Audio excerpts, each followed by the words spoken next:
नमस्कार मंडळी, आज आपण थेट रेसिपीला सुरुवात करूया। तर मी आईस्क्रीम बनवणार आहे। त्यासाठी रात्रीच मी दूध तापवून घेतलंय आणि दुसऱ्या दिवशी आईस्क्रीम बनवायला चालू केले। तर एका कढईत थोडेसे पाणी घेतले जेणेकरून दूध जळणार नाही आणि मग त्यात 1 लिटर दूध टाकले। आता या रेसिपीचा सिक्रेट इन्ग्रेडियंट म्हणजे तांदूळ आहे।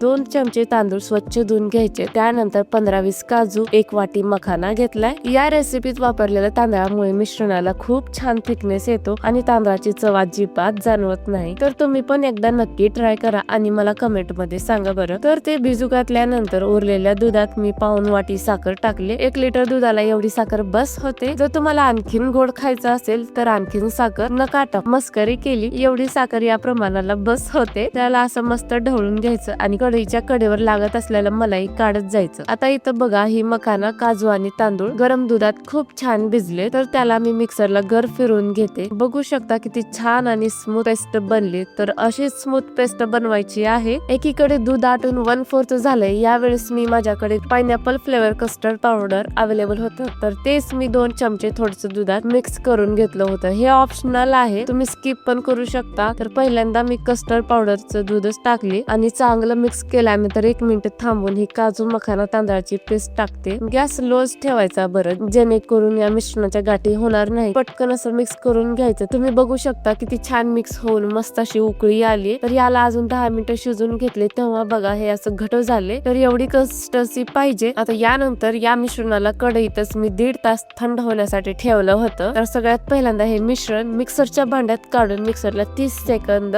एकसारखं फिरवून घ्यायचे। मग त्यानंतर शेवटी 1 वाटी क्रीम घालायचे। आता ही क्रीम म्हणजे रात्री तापवलेल्या 2 लिटर दुधाची साय आहे। तुम्ही 2-3 दिवस साय जमवून ठेवू शकता। खूप छान टेस्ट येते क्रीम मुळे, सेम बाजारचं आईस्क्रीम खाल्ल्यासारखं वाटतं। तर क्रीम टाकल्यानंतर छान मिक्स करून घेतलं। आता त्याला मिक्सरला फिरवते। यावेळेस मिक्सरला फिरवताना एकसारखं नाही फिरवायचं, कारण मग साय वेगळं आणि आईस्क्रीम वेगळं होतं। तर फिरवताना पल्स मध्ये फिरवायचं, चालू बंद, चालू बंद, चालू बंद, असं मी 3 वेळा चालू बंद करून मिक्सरला छान फिरवून घेतले। तर बघू शकता किती छान आईस्क्रीम तयार झालं।